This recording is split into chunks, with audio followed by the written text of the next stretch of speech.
Hello everyone. दोस्तों आज हम डिस्कस करने जा रहे हैं एचपीजी के और साथ में देखेंगे भी हम कि किस तरह से चारों ऑप्शन से संबंधित नेक्स्ट क्वेश्चन बन सकता है एग्जाम में। और ये दोस्तों प्रीवियस ईयर का पेपर है आपका, जिसका जो एचपीजी के का पोर्शन है वो हम डिस्कस करेंगे। पूरा चारों ऑप्शनों के एक्सप्लेन के साथ हम डिस्कस करेंगे, साथ में देखेंगे भी कि किस तरह से एग्जाम में क्वेश्चन बन सकता है। और दोस्तों ये 709 पोस्ट कोड का पेपर है आपका, ठीक है। तो शुरू करते हैं दोस्तों। ये दोस्तों सीरीज हमारी सभी एग्ज़ाम के लिए मोस्ट रहेगी, चाहे आपका कमीशन लेवल का एग्ज़ाम हो, चाहे आपका एचपी से किसी भी तरह का एग्ज़ाम हो, चाहे एलटी कमीशन हो या पीजीटी कमीशन हो या आपका प्रोफेशनल लेवल हो, क्योंकि एचपीजी के हर जगह पूछी जाती है, हर एग्ज़ाम में पूछी जाती है। तो शुरू करते हैं दोस्तों। पहला क्वेश्चन है आपके पास, प्रसिद्ध व्यक्ति 106 से हम डिस्कस करेंगे, ठीक है, और 126 तक। पहला क्वेश्चन है, प्रसिद्ध व्यक्ति दौलत राम सांख्यान हिमाचल प्रदेश के किस जिले से है। तो दोस्तों इसके आंसर है, वो फाइनल आंसर की के अकॉर्डिंग ही मैं आपको बताऊंगा, ठीक है। इसका राइट आंसर हो जाएगा आपका ऑप्शन ए, बिलासपुर से ये संबंधित है। आपका ऑप्शन ए सही हो जाएगा। बिलासपुर से और कौन थे? आनंद चंद के बारे में आपने नाम सुना होगा, ठीक है। ये बिलासपुर के प्रथम मुख्य आयुक्त थे और इन्हीं की पुस्तक का नाम है Bilaspur past and present and future. पुस्तक इन्हीं की है। किसकी है? आनंद चंद की है, ठीक है। ये आपने ध्यान में रखना है। उसके बाद कांगड़ा से आपने कौन सी शख्सियत को ध्यान में रखना है? एक तो बाबा कांशीराम को आपने ध्यान में रखना है, ठीक है। हमीरपुर की बात की जाए तो यशपाल सिंह को आपने यहाँ से ध्यान में रखना है। यशपाल सिंह कहाँ से थे? तो हमीरपुर से थे। और कांगड़ा से बाबा कांशीराम थे, ठीक है। ऊना की बात की जाए तो ऊना, मुझे आप कमेंट बॉक्स में बताइए कि ऊना की कौन सा व्यक्ति फेमस था, ठीक है। हाल ही में उनकी मृत्यु हुई है, ठीक है। इतना मैं हिंट दे दूं, हाल ही मतलब 2020 या 22 के बीच में उनकी मृत्यु हुई है। ऊना की वो शख्सियत है, ठीक है। उसका मुझे कमेंट बॉक्स में आंसर बताइए। हिमाचल प्रदेश का प्रसिद्ध मेला मणिमहेश यात्रा किस जिले में लगता है? तो हिमाचल प्रदेश का जो मणिमहेश यात्रा है वो किस डिस्ट्रिक्ट में लगती है, मनाया जाता है? तो इसका राइट आंसर क्या बनेगा? 107 ऑप्शन डी सही हो जाएगा, इनमें से कोई नहीं। अब बात आती है कि मणिमहेश यात्रा कहाँ पर लगती है, तो इसका मुझे कमेंट बॉक्स में आंसर बताइए, ठीक है। अब बात की है ज्वालामुखी, जो कांगड़ा में ज्वालामुखी मेला होता है, डल मेला होता है, पंच भीषम महोत्सव होता है और नागनी मेला होता है। ये कांगड़ा के मेले हैं, ठीक है। उसके बाद कुल्लू की बात की जाए तो दशहरा मोस्ट है, अंतर्राष्ट्रीय मेला है, डालपुर मैदान में लगता है। शिमला की बात की जाए, शहरी समर फेस्टिवल यहाँ पर होता है, ये भी आपने ध्यान में रखना है, ठीक है।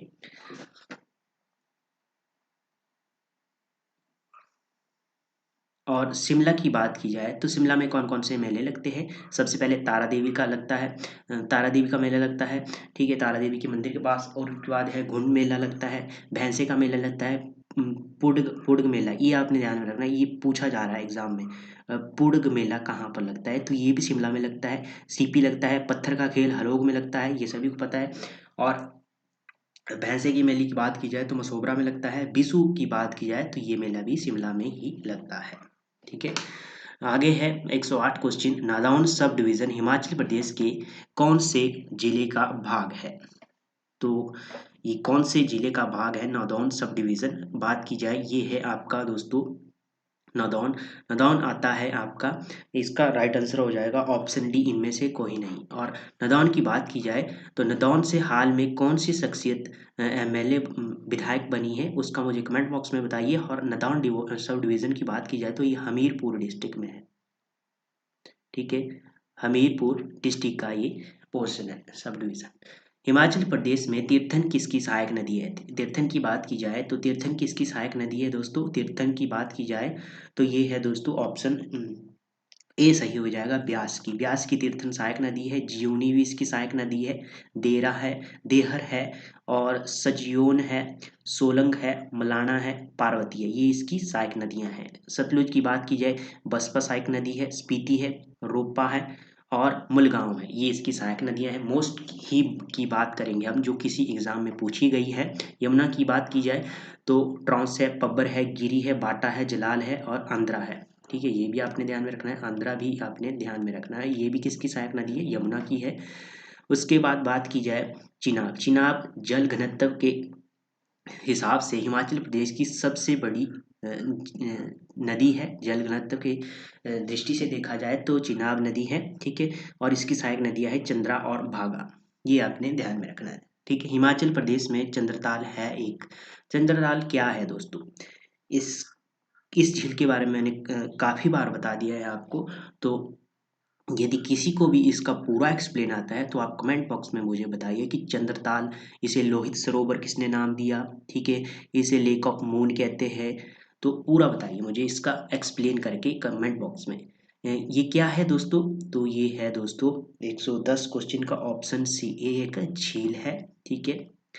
आगे है, हिमाचल प्रदेश के किस जिले में पब्बर घाटी स्थित है? तो पब्बर घाटी की बात की जाए तो इसे रोडू घाटी भी कहते हैं, ठीक है, ये भी आपने ध्यान में रखना है, ठीक है। रोडू घाटी इसे कहा जाता है। और ये कहाँ पर स्थित है? सबसे पहला क्वेश्चन तो बनता है कहाँ पर स्थित है? तो ये शिमला डिस्ट्रिक्ट में स्थित है दोस्तों। और इस चांसल चोटी के धरातल में हाटकोटी से टिकरी तक फैली हुई है, ठीक है। कहाँ से? चांसल चोटी है एक, वहाँ के धरातल से लेके हाटकोटी तक, हाटकोटी से टिकरी तक ये फैली हुई है। कौन सी चोटी? ये पब्बर घाटी, इसे रोडू घाटी भी कहा जाता है। उसके बाद बात आती है कुल्लू घाटी। कुल्लू घाटी की बात की जाए तो मध्य ये है दोस्तों मध्य और लारजी के बीच में, ठीक है, मंडी और लारजी के बीच में के मध्य स्थित है ये कुल्लू घाटी। और इसे सिल्वर घाटी या चांदी की घाटी भी कहा जाता है। लाहौल और स्पीति घाटी की बात की जाए तो ये पीर पंजाल और महान हिमालय के उत्तर पूर्वी में स्थित है, ये भी आपने ध्यान में रखा है। किन्नौर की बात की जाए, किन्नौर में है सांगला घाटी और बसपा घाटी। बसपा घाटी को ही सांगला घाटी कहा जाता है। सांगला घाटी का फेमस गांव छितकुल है, ठीक है, ये भी आपने ध्यान में रखना है, प्रसिद्ध गांव। उसके बाद है हिमाचल प्रदेश में सोलह सिंगी है एक। सोलह सिंगी क्या है? ये एक धार है दोस्तों। और ऑप्शन आपका डी सही हो जाएगा, इनमें से कोई नहीं, ठीक है। ये क्या है? एक धार है और हमीरपुर डिस्ट्रिक्ट में है ये। और ये सबसे लंबी धार है। बात की जाए कहाँ तक है तो ऊना तक है, परंतु ये प्राचीन समय में ऊना में थी, बाद में जब डिस्ट्रिक्ट बने तो ये हमीरपुर में आ गई, ठीक है। ये 16 सिंगी धार ऊना तक फैली हुई है। और चिंतापूर्णी धार भी इसे कहा जाता है और जसवा धार के नाम से भी इसे जाना जाता है, ये भी आपने ध्यान में रखना है। आगे है, कांगड़ा का सर्वप्रथम मुगल शासक था, तो कौन था दोस्तों? इसका राइट आंसर हो जाएगा ऑप्शन ए, अकबर था, ठीक है। सर्वप्रथम पहली बार जो कांगड़ा में मुगल शासक आया वो अकबर आया। हिमाचल प्रदेश के प्रशासनिक अधिकरण के सर्वप्रथम चेयरमैन थे। तो प्रशासनिक अधिकरण है जो एचपी एडमिनिस्ट्रेटिव ट्रिब्यूनल है, उसके जो चेयरमैन है वो कौन थे? तो इसका राइट आंसर क्या होगा दोस्तों? इसका राइट आंसर फाइनल आंसर के अकॉर्डिंग होगा जस्टिस एच एस ठाकुर थे, ठीक है, ये आपने ध्यान में रखना है। उसके बाद हिमाचल प्रदेश का सबसे शुष्क स्थान, काफी बार एग्जाम में पूछा जाता है। इसका राइट आंसर होगा दोस्तों ऑप्शन ए, स्पीति। स्पीति सबसे शुष्क स्थान है, सबसे मतलब सूखा स्थान माना गया है। और सबसे ठंडा स्थान मुझे बताइए कहाँ पर है? ये आपका डिस्ट्रिक्ट कांगड़ा में से संबंधित है। कमेंट बॉक्स में उसका आंसर बताइए, ठीक है। आगे है 2011 के जनगणना के अनुसार हिमाचल प्रदेश में महिला साक्षरता दर क्या है? तो महिला साक्षरता दर की बात की गई है, तो इसका राइट आंसर क्या होगा? इसका राइट आंसर ऑप्शन बी हो जाएगा, 76.60% है। हिमाचल प्रदेश के कांगड़ा जिले में बिलिंग डैश के लिए प्रसिद्ध है। बिलिंग किसके लिए प्रसिद्ध है कांगड़ा में?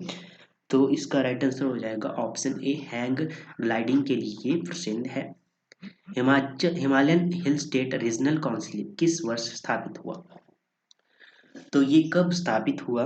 118 क्वेश्चन का ऑप्शन डी, 1946 में ये Himalayan hill state regional council बना, ठीक है, की स्थापना हुई।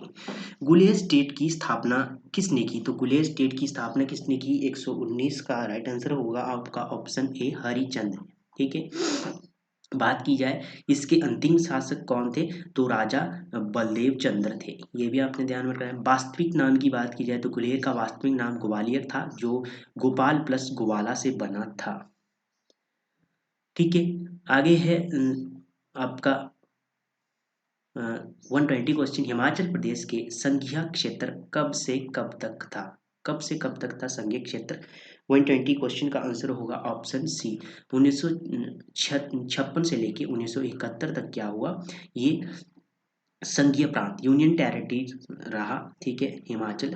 और पार्ट सी बना 1951 में, और ये कब तक रहा, 56 तक रहा। और 54 में क्या हुआ, 1954 में बिलासपुर को पार्ट सी में मिलाया गया, ठीक है। और 1948 से 51 तक के क्या रहा है, ये मुख्य आयुक्त प्रांत रहा। आगे है क्वेश्चन आपका, हिमाचल प्रदेश में थिरोट जल विद्युत परियोजना किस नदी पर बनी है। थिरोट की बात की जाए तो दोस्तों इसका राइट आंसर होगा आपका ऑप्शन डी, चिनाब नदी के ऊपर बनी हुई है थिरोट, ठीक है। और चिनाब के थिरोट नाला के ऊपर ये बनी हुई है जल विद्युत परियोजना। इसकी कैपेसिटी कितनी है, 4.5 मेगावाट की इसकी कैपेसिटी है, और लाहौल स्पीति डिस्ट्रिक्ट में है ये, और एचपी सरकार के द्वारा ये निर्मित है, ठीक है, ये भी आपने ध्यान में रखना है। उसके बाद ब्यास की बात की जाए, ब्यास के ऊपर सैंज है, ऊहल है, ये आपने मोस्ट ध्यान में रखनी है। सतलुज की बात की जाए, कोल है, और भाखड़ा बांध है, ठीक है, ये भी आपने ध्यान में रखनी है। जो भाखड़ा है आपकी, इसकी कैपेसिटी कितनी है, इसकी कैपेसिटी है दोस्तों 1380 मेगावाट। और जो कोल डैम है इसकी कैपेसिटी कितनी है, इसकी है 800 मेगावाट, ठीक है। ये दोनों कहाँ पर ही, जो आपकी भाखड़ा बांध है ये नंगल में है, और जो आपकी कोल डैम है ये बिलासपुर में स्थित है, ठीक है। और ये दोनों सतलुज नदी के ऊपर बने हुए हैं, और ये केंद्र सरकार सेंट्रल गवर्नमेंट के द्वारा बनाई हुई जल विद्युत परियोजना है। चिनाब की बात की जाए तो चिनाब में है सैली और सुआली, ये दोनों जल विद्युत परियोजना को आपने ध्यान में रखना है। सैली और सुआली की बात की जाए तो दोस्तों सैली निजी क्षेत्र से है और सुआली भी निजी क्षेत्र से है, भरमौर में है दोनों, और चिनाब नदी के ऊपर बनी है। सैली की बात की जाए जो तो इसका जो कैपेसिटी है ये इसकी कितनी है, 454 कैपेसिटी है। और जो रोवाली है, रोवाली की कैपेसिटी कितनी है, रोवाली की है 500 मेगावाट की कैपेसिटी है, ये भी आपने ध्यान रखना है। ऊहली की बात की जाए तो ऊहल हिमाचल प्रदेश गवर्नमेंट के द्वारा बनाई गई है, मंडी डिस्ट्रिक्ट में है, ठीक है। और ब्यास नदी के ऊपर बनी हुई है, कितनी कैपेसिटी है, 70 मेगावाट की कैपेसिटी है। सेंज की बात की जाए तो दोस्तों सेंज सेंज की कितनी कैपेसिटी है, सैंज जल विद्युत परियोजना की बात की जाए तो ये ब्यास नदी के ऊपर बनी है, 100 मेगावाट की कैपेसिटी है इसकी, ठीक है, 100 मेगावाट कैपेसिटी है, ये भी आपने ध्यान में रखना है। और कहाँ पर है, कुल्लू डिस्ट्रिक्ट में है, ये भी आपने ध्यान में रखना है, क्योंकि क्वेश्चन कहीं से भी जितना ज़्यादा कंपटीशन हो रहा है तो उसमें क्वेश्चन को कहीं से भी पूछा जा सकता है। हिमाचल प्रदेश में सुकेती प्रसिद्ध है, सुकेती किस लिए प्रसिद्ध है, तो इसका राइट आंसर होगा ऑप्शन डी, जीवाश्म पार्क है, ठीक है, पार्क है ये सुकेती की बात की जाए। उसके बाद है सीमेंट कारखाना, ये आपको पता है, एक तो आपका सोलन में है, दाड़ाघाट में, ठीक है, ये भी आपने ध्यान में रखना है। और चूना पत्थर की खादान कहाँ पर है, इसका मुझे कमेंट बॉक्स में आंसर बताइए। आगे है हिमाचल प्रदेश की रोरिच आर्ट गैलरी इनमें से किस स्थान पर स्थित है, तो रोरिच आर्ट गैलरी की बात की जाए तो इसका राइट आंसर तो आपका ऑप्शन डी बन जाएगा, क्योंकि नगर कुल्लू में है, तो चार ऑप्शन में कोई भी नहीं है, नगर कुल्लू में स्थित है ये रोरिक आर्ट गैलरी। ये रूसी कलाकार थे जिन्होंने इसकी मतलब रूसी क्रांति हुई थी, रूसी बोल्शेविक क्रांति हुई थी उस समय इन्होंने क्या किया था, उस समय की बात की जाए तो शिमला में आके इन्होंने चित्रकारी की थी, ठीक है। उसके बाद बात की जाए अंद्रेटा, अंद्रेटा में क्या है, Shobha Singh art gallery, Nora Richard ने इसकी स्थापना की थी। और जो इसका म्यूजियम में इसे कब बदला गया, 2012 में बदला गया था म्यूजियम में, ठीक है, ये भी आपने ध्यान में रखना है, 2012 में म्यूजियम में बदला गया। और शोभा सिंह की बात की जाए तो दोस्तों ये कांगड़ा अंद्रेटा में स्थित है। और बात की जाए और इससे थोड़ा और इससे डिटेल में जानते हैं शोभा सिंह आर्ट गैलरी को, क्योंकि यहाँ से क्वेश्चन बनता है। तो दोस्तों ये पालमपुर से 14 किलोमीटर दूर स्थित है, ठीक है। शोभा सिंह सिख संप्रदाय के एक अनुभवी चित्रकार और गुरु नानक की अपनी कृति एक हाथ में जैसे कि आशीर्वाद देने के लिए उठाई थी। और बात की जाए इन्होंने क्या किया कि इन्होंने बेहतरीन काम प्रदर्शित किया, क्या काम किया इन्होंने, जिसमें सोहनी महिनवाल और हीर रांझा जो प्रसिद्ध पंजाबी जोड़े थे, इनके चित्र इन्होंने शामिल किए अपनी जो इनकी चित्रकारी थी, ठीक है। तो ये हो गया आपका 123वें क्वेश्चन का एक्सप्लेन आगे है, किस गांव को गेटवे टू लाहौल से जाना जाता है? तो गेटवे टू लाहौल के नाम से किसे जाना जाता है? इसका राइट आंसर क्या बनेगा दोस्तों? इसका राइट आंसर बन जाएगा आपका ऑप्शन डी, कोकसर को जाना जाता है। ठीक है। और बात की जाए Ribba, Ribba land of grapes के नाम से जाना जाता है, ये भी आपने ध्यान में रखना। टेबो, टेबो की बात की जाए तो इसे हिमाचल का टैबो की बात की जाए तो अजंता ऑफ हिमालय इसे कहा जाता है, अजंता ऑफ हिमालयाज इसे से जाना जाता है टाबो मठ को। और कब बना? ये 996 ईस्वी में बना। ठीक है। ये भी आपने ध्यान रखना। हिमाचल प्रदेश में नेशनल बायोलॉजिकल लेबोरेटरी किस स्थान पर स्थित है? तो नेशनल बायोलॉजिकल लेबोरेटरी किस स्थान पर स्थित है? इसका राइट आंसर होगा आपका ऑप्शन सी, पालमपुर कांगड़ा में ये स्थित है। ठीक है। कुफरी की बात की जाए तो कुफरी में दोस्तों गुलमर्ग ऑफ हिमाचल भी कहा जाता है कुफरी को, गुलमर्ग ऑफ एचपी हिमाचल भी कहा जाता है, ये भी आपने ध्यान रखना है। ठीक है। तो ये हो गया आज की क्वेश्चन। बाकी दोस्तों मिलते हैं नेक्स्ट पेपर के साथ, तब तक के लिए जय हिंद जय भारत।